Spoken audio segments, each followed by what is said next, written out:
All right, guys, so audio. Audio is one of the most important things, and we've talked about it many times.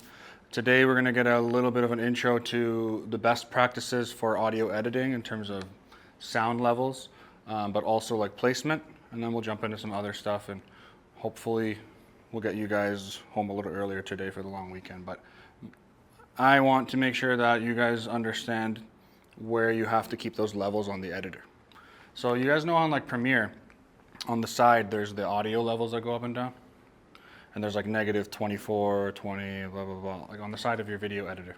So those bars, there's like nice rules of thumb to keep them at certain numbers for people talking, for music, for sound effects. In general, when somebody's talking for an interview, I like to kind of keep them between like -3 and -6, like that range. All right? You don't need to remember this, we're gonna practice it a lot. But if you can keep those numbers between -3 and -6 when the audios are going up and down, it's a good rule of thumb. And then for music, I like to kind of be at -20-ish myself, just because I found that's the perfect rhythm. If the audio's of me talking is at like -3, and then the music's at around -20, and if I have any sound effects, they're kind of in between those two numbers, a little lower, it balances the audio quite nicely. Now, where's my TV remote? I want you guys to kind of watch this. It's one of the only times I usually ever play a video, but it's really cool to kind of see the difference in what audio does to like a film. So this guy was kind of talking to you guys about how he can enhance just a small scene that he filmed in the forest using some sound effects and the difference between it. I gotta go to the computer to press play apparently. This is ice. Let me explain. When you're watching your favorite movie, chances are what you're hearing is a line. And that's because, more than likely, what you're hearing was created in a studio long after the film was finished shooting. From footsteps to crowds, rain to wind, horse hooves to door creaks. This is the art of sound effects editing. And it all started almost 100 years ago when a man named Jack Foley thought, hey, this silence is a bit awkward. Why don't we record the sounds that we should be hearing separately and then sync them up with the action later? Well, technically they were kind of already doing this in live radio dramas in the 20s, but Jack Foley was still responsible for its transition into film. Hello? And as it turns out, the possibilities are endless. You can put J.K. Simmons in your fridge. Thief! A criminal! He's a menace to the entire city! Or fill a bottle of Sunkiss with farts. Or give your keyboard a disease. My God! But sound effects are just 1/3 of the magic that goes into the soundscape of a movie. You also have dialogue and music. They're all super important, but rather than me just say they're all super important, I'm just going to try and show you. So I shot this short little sequence the other day in a forest. It was just me, my mate, and a camera for like a couple of hours. It's nothing special, but take a watch. Or more importantly, have a listen.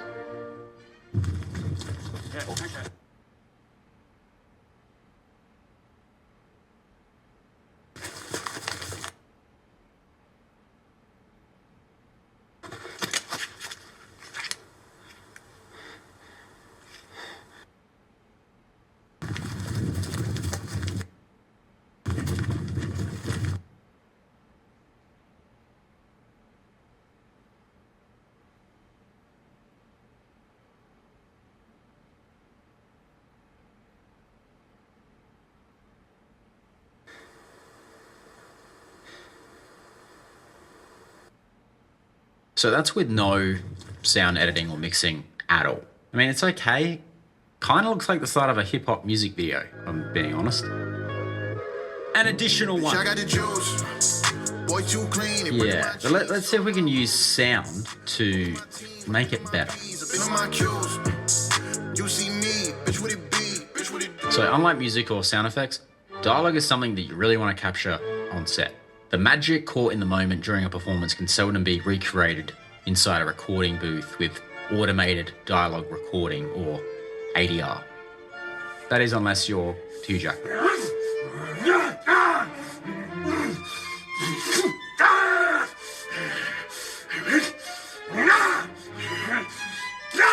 Sometimes you have to because, you know, the outside can be kinda loud. But yeah, you're gonna want to capture Leo yelling that he's not leaving on set. I'm not fucking leaving! That's why in any BTS footage you see of a movie, you'll notice a straining sound recordist lurking in the background, trying their best to capture the cleanest dialogue possible as their spine slowly turns to dust. They don't often get the attention that the camera operator does, but trust me, they're just as important. With my sequence, there's only a few lines of dialogue, which, okay, I didn't actually record on set, but that's because I hadn't decided on the lines yet. So I'll record that here. Hey. Hey. And God knows what my neighbors think, but I'm recording some breathing as well.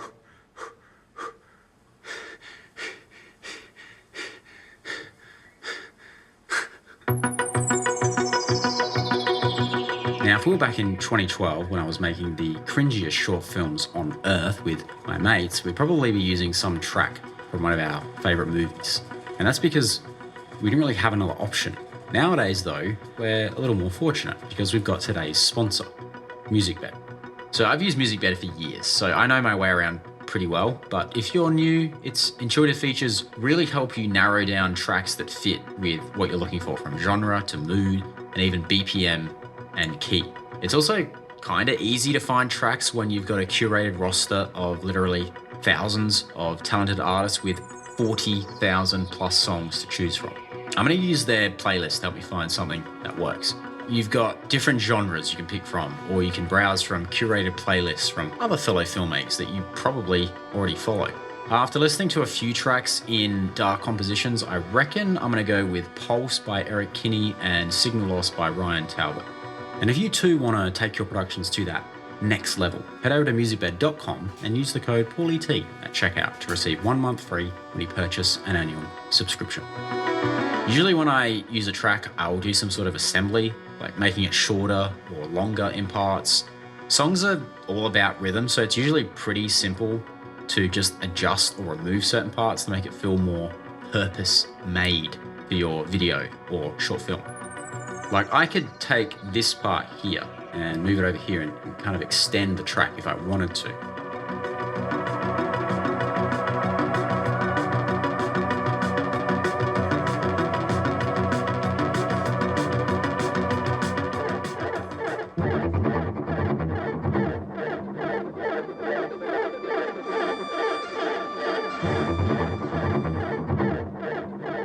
With this edit though, I'm actually okay with the way the track is, so I'm just going to leave it.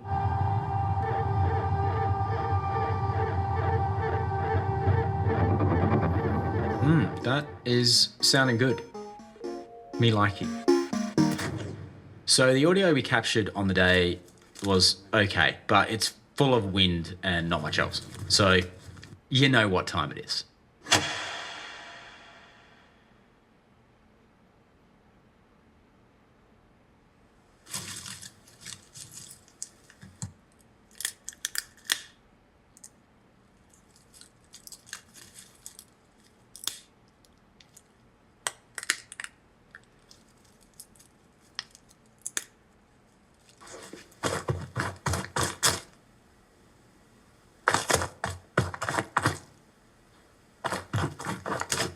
So once you've recorded everything, the syncing part, that's what's going to take you a while. But trust me, it is worth your time. I've had some ambience in these tracks too, and some whooshes wouldn't go astray either.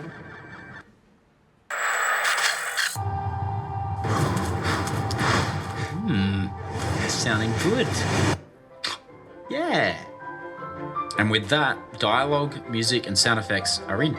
Time to see if it's actually made a difference.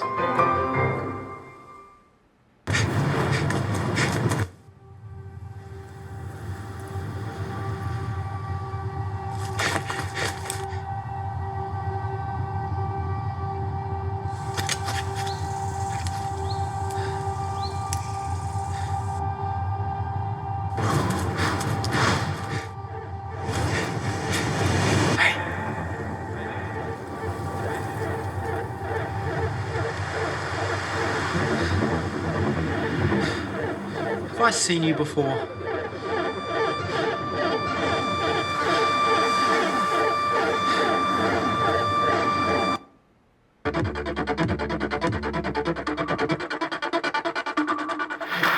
Not bad. Not bad at all.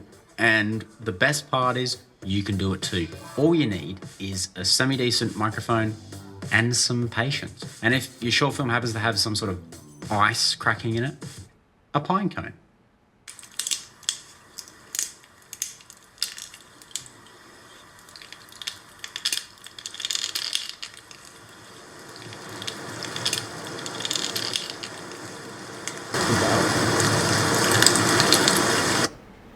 Pretty crazy what audio can do. Any questions on that before we continue? Because the main thing with that video is you guys can see the power sound effects can make and edit do. Like one, like you didn't even feel like you were there. The other, like you felt more involved in the story. Not everything is what it seems. Like ice can really be fine calm, right? Now, when you do audio wrong, you can have issues. Now, what does that look like? What if you're doing a daycare video, but you put the wrong mood? And song, they look good. Right?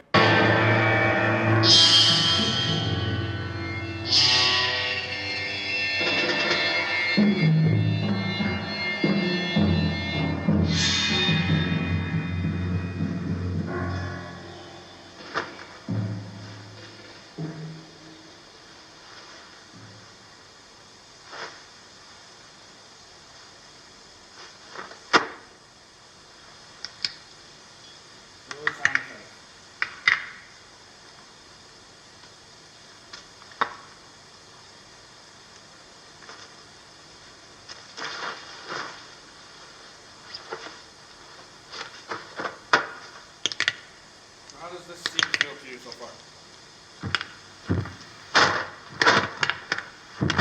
Suspenseful, maybe, like they're getting ready to kill each other. Now, what if I put the wrong track on this scene?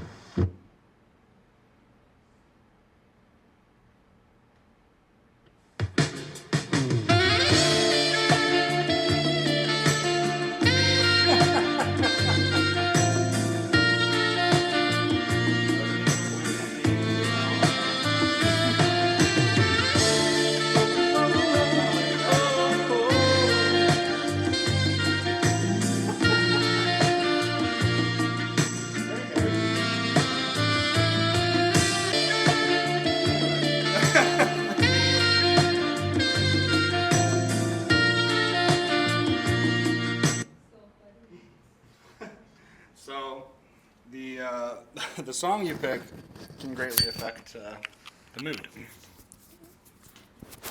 So if you guys were to choose the wrong song, you can completely ruin it. If it is, I don't know, a random event, like a launch of an orphanage, and you start playing this like horror music, right? Or if it's a up-paced event, but you put a really low, like jazzy song, it doesn't match. So like the hardest part is music, and it's the part that almost every editor will like have trouble with. I can edit a video, but finding a song might take me like a week. Now when we're making reels and content like that, it's pretty quick because we're not like making something crazy. But if you're editing a short film, or you're editing a commercial, or a wedding, it's so hard because you got to find a song that kind of matches the tone, and then you got to transition it into something more upbeat for the dancing part, or if it's a business, matching it with the brand. Then the business owner's like, hey, I hate piano. You got to do the whole edit again. So Sad. when you guys are doing like your wedding videos, for example, you guys are doing the transitions in the song. You're not downloading an already transitioned song. No, Interesting. it's quite. I was always curious about that because, like, it's so important to be able to kind of carry that through a video. But I wasn't sure if you. That's awesome. Yeah, you got to find the songs that blend well, but if they don't blend well, That's when there's like some advanced like audio transitioning techniques with the keys that I was talking about. But I love hiding it with sound effects. Imagine you build up to the bride walking down the aisle, and then all of a sudden you say, "Welcome the bride and groom," and then you put like cheering, woo, and then the next song starts. It's like so hidden. But you don't want a song to end, and there's nothing happening. And then there's like 5 seconds later, the next song starts, because people think the video's over. And that's one of the things that I always talk to, and one of the things I tell at my wedding videography workshops we teach, is you don't want people to think the video's over if it's not. And even a commercial, you don't want it to be it's over if it's not, because then it's just boring. Because it loses the hype.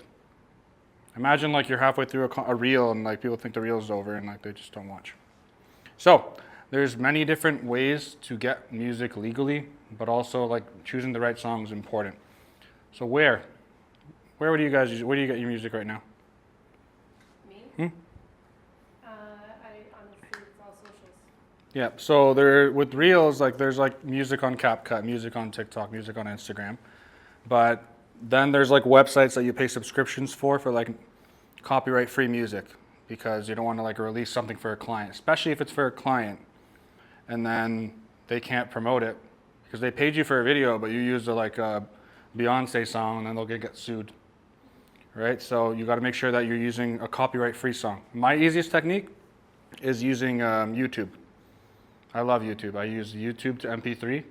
I just download the video, but make sure it's a copyright-free music. No way. People just upload copyright-free music. I use YouTube a lot if I can't find what I'm looking for. So when I use So I YouTube, wasn't sure if it was allowed. there's a website called y2mate.nu. And that's like, there's all those YouTube converters, but then there's a million pop-ups that keep popping up, and it's really annoying to download the song or video. That one I've never had trouble with. So it's always the one I recommend. It's called y2mate.nu. I will message it to you guys in the group. I'll do that right now. Yeah, I didn't know that you could do that. Interesting. y2mate.nu.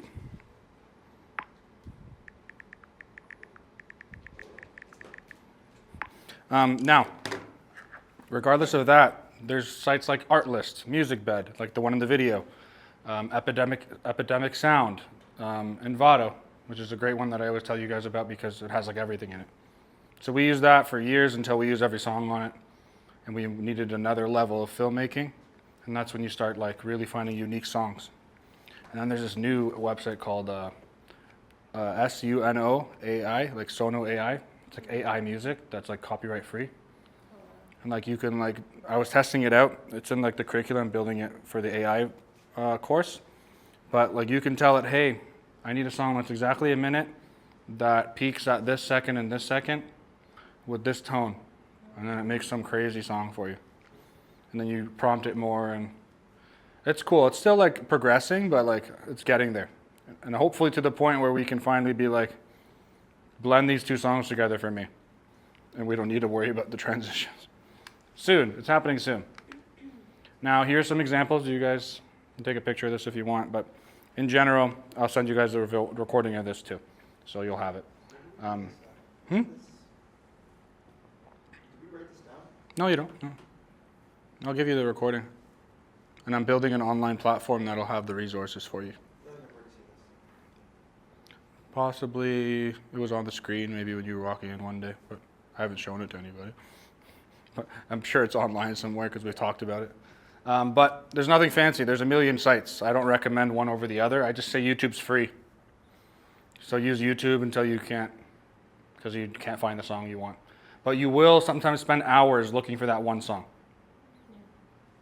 But when you find it, it's amazing because it just fits. Has anyone ever seen a commercial of me walking on a bridge about Alberta Film School? Yeah? No? Well, in that video, that whole video was shot and edited in 6 hours. It was a challenge that we just randomly did myself. But we found a song, and I was like, finding the song would have taken me a couple days. But I found a song, and I was like, oh, this song's so perfect for like somebody like walking and talking. And then there's a moment in the song that kind of like paused. And that's when I also scripted in me talking about side gig. It was like a moment to the camera on the side, and then the song picked up again. So sometimes if you can pick the song first, oh, it's amazing because you're shooting for the song. You know what you need. So, Do you get your clients to let you know what songs that they like? so I've done that before, and it comes into the issue of I love to have the least complicated setups I can have. And if a wedding client, you tell them, hey, like send me a few songs you like, or somebody who has a commercial, they'll send you like 20 songs. And then you're like, oh, none of these songs work for me. And then you're stressed if you don't use their song. So I tell them, hey, like you hired me, you trust me, right? Like, can I just have creative, I always use this term. I'm like, are you cool if I have creative freedom with it? And if there's any issues, like we can adjust it. But I just kind of want you to see what I can kind of put. And they're like, okay, but like really stay away from maybe this. I don't like that. I would always ask them like tone, but that's usually in my intro to the interview stuff. So when I go to a business, I always make sure I understand the tone before I do anything else. So transitioning into that, like my next topic would be, because we're going to be recording interviews, is how do you prepare?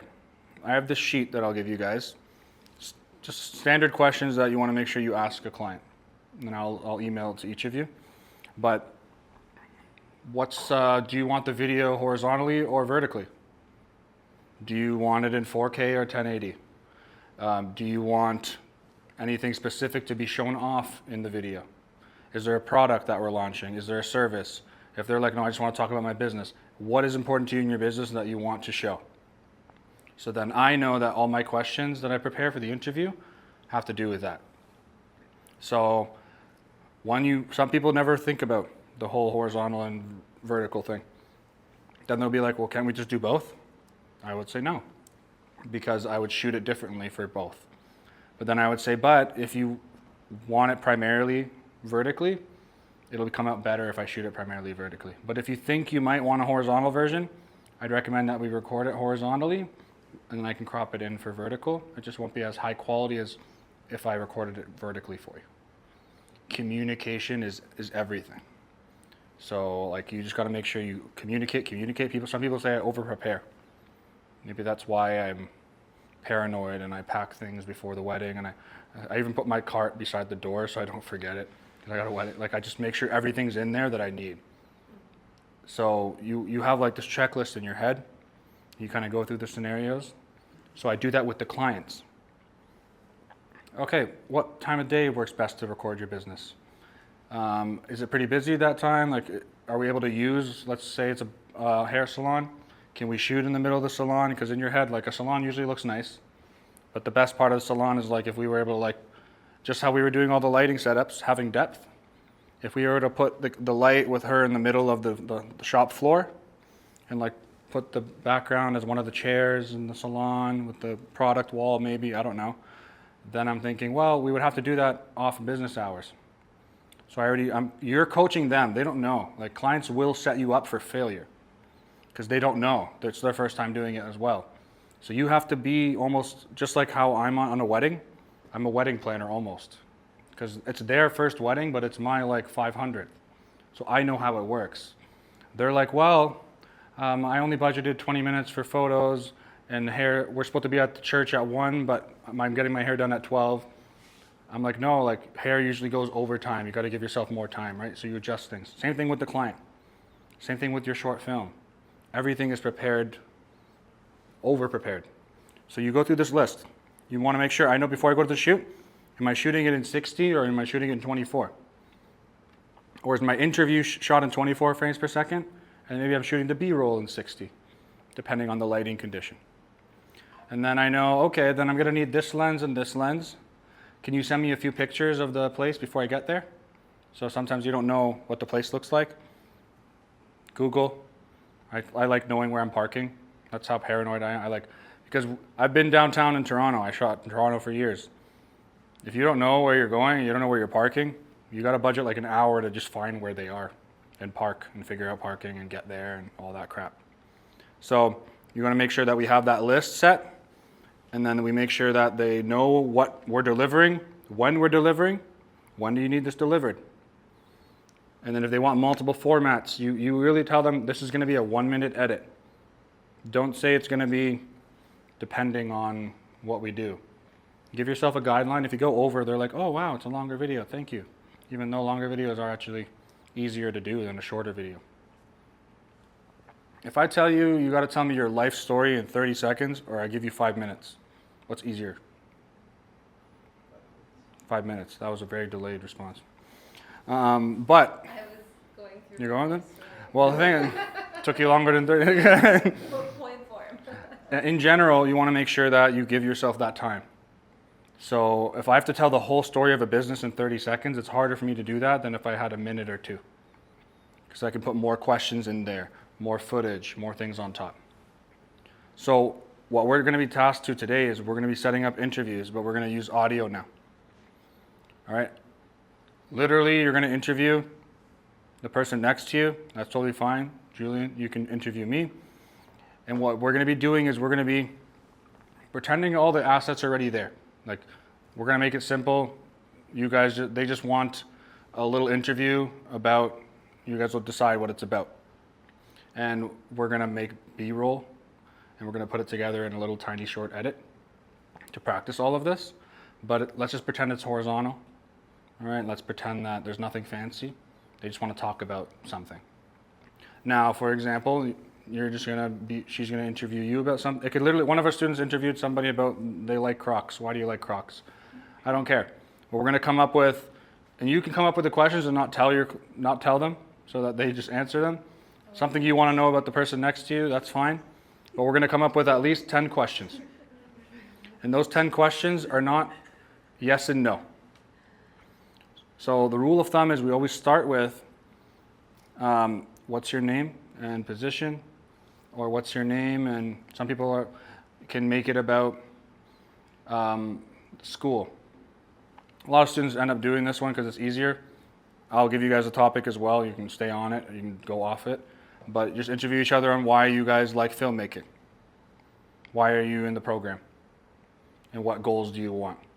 So the questions are pretty simple. My name is Mohammed. I'm a student at Alberta Film School. Next question. So what made you inspired to join the video program? Get an answer. But listen to their response. You guys have a list of those 10 questions.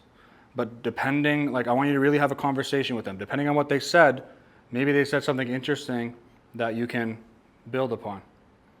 Oh yeah, I'm in the video program because I really love music and I was thinking about making some music videos. If your next question was, you know, what camera do you own? Then you kind of just shut them. All right, what you said wasn't important. Let's move on. Or you can be like, oh, like, so what about music made you inspired to do video? Now you're building upon it. You're going to be coming up with stuff on the fly. Like, it has to be conversational, but you don't put your question in there. There's a style of interview that is that, where you put the question in there, but we are just going to make sure that we're building upon the skill of the interview. And then as we progress, we kind of just make sure that we ask more questions. Until you get to the end, think about how you're going to close your edit. So if it's about the film school and why they're in the program, then your last question is like, so, like, would you recommend this program to somebody? And you imagine the video, you can kind of already picture it. I'm a student, this is what I'm doing. I love I hate the program, or whatever. I'm just giving you guys an example, and then you have now your story. Make sense? So, when I want to make questions, there's ways to make your life easier. And not everybody loves the AI aspect, but realistically, if you guys were to just open up ChatGPT,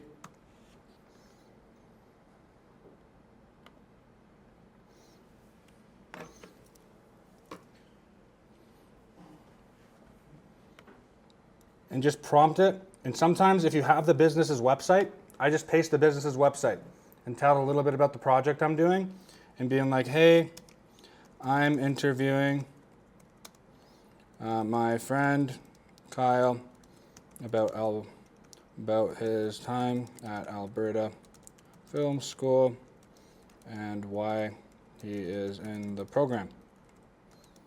Give me 10 to 15 questions that will prompt good answers for me to put together an interview edit. Avoid yes and no other than opening and closing questions if that will help the edit. And then it usually, I'm just talking to it normally. And then it's giving me a bunch of questions. And the questions here are pretty darn good. Sometimes it's as simple as just having something to prompt you. Can you tell me your name and what program? I can imagine him starting the video. My name is Kyle. I'm in the video production program at Alberta Film School. So Kyle, what first sparked your interest in film and storytelling? He would go on and tell me something. I'm not even looking at my next question yet. I would just kind of see, oh, that's amazing. So tell me a little bit more about that. Okay, now if I have nothing else to say, so was there a specific moment that you realized you want to pursue it more seriously? But I'll read it in my head first to make sure I didn't already ask that as a follow-up question. And then, so why did you choose it over other options? You're now building a story. And then you can prompt it to tell a story you want. Because if the interview questions are going in a direction you don't like, then you can be like, well, you know what, can we make it more towards the services or more towards the music video questions? So all you guys can just load up ChatGPT right now and prompt it with questions. So you have a good starting point. Take a picture of it on your phone. Yeah, you can use your phone too. Take a picture of it on your phone. And then what we're going to do is we're going to go, and then we're going to go set up our interview setups. And then you're going to be the interviewer. And you're going to interview your other classmate, and then vice versa. Now, make sure that when you guys set up that interview, this is the style of interview that you're asking them questions. So make sure you're not higher than your camera. Make sure you're like sitting beside your camera, and that you're not too far over to the left or too far over to the right, so that we can have a good audio session. All right? Now, where is my microphone? So I want you all to look at your cameras. And on the side, I'll give you one, Julian, don't worry. On the side of your camera, you guys have outputs. You have your mic output, you have your head jack, you have two usually on your camera. And on your cameras, for example, the microphone usually has like a red outline on it. And then hidden in here will be the headphone jack. So like hidden in one of the flaps underneath, you'll see like there's two. And if they're not color coded, one has a headphone symbol beside it and one has a microphone symbol. You have one? No, you should have two.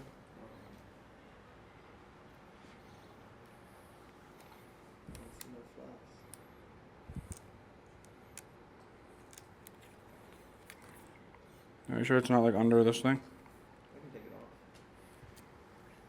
I'm curious. Some cameras only have the one. It's okay, but I'm pretty sure that model should have two, especially if the ZV-10, E10 has two. Now, rule of thumb. When you guys are placing your microphones, if it's a wireless one, you want to make sure that you plug it in and plug it into the microphone jack. And we're going to take our microphone and see where my chest is? Where the nipple line. I don't want to go lower than the nipple line usually. Obviously, you can just tell roughly where someone's chest is. You don't need to go up and feel people's bodies. Now, you're going to pick one side. This is where it matters on what side you pick. If I'm doing a podcast or an interview with two people, and I'm looking this way and talking the whole time, does it make sense for the microphone to be on the left side of my chest? No, because I'm talking this way the whole time. So you have to think about that in advance. Like, oh, he's going to be over here, so I want to put it on this side of my chest. But if I'm doing an interview this way, then it's fine, because if I look straight, it's picking me up. And if I look that way, it's picking me up. But if I look this way, I'm projecting my voice away. It will pick it up, but it won't be as much. What if I only have one mic that I'm interviewing two people? Your best case scenario is to put it somewhere in the middle, or put it on something and pass it back and forth, or pin it on the right side a little closer to the person, and then it'll kind of hopefully pick up both of them. Can you adjust, like if the sound is stronger on that person versus the other person, you If you have two mics, yes. No, if you only have, like, let's say we're doing it together, so the mic's on her and I'm talking, so it's gonna be lower. You would have to edit the pieces of the other person talking and raise the volume, yeah? But Yeah. if you're both talking at the same time, that'll be the second that'll like, Yeah. you can't separate because there's only one Yeah, like Yeah. audio feed. But you with But two you can microphones, you edit can. individually if Yep. you're individually speaking. Because imagine it's like one long waveform. Yeah. You would just cut it visually when the waveform looks smaller, you know, the Yeah. other person's talking, and then we'll raise it up. Just heighten it. Okay. Now that's more advanced. Does it have it? No. That's interesting. Very interesting.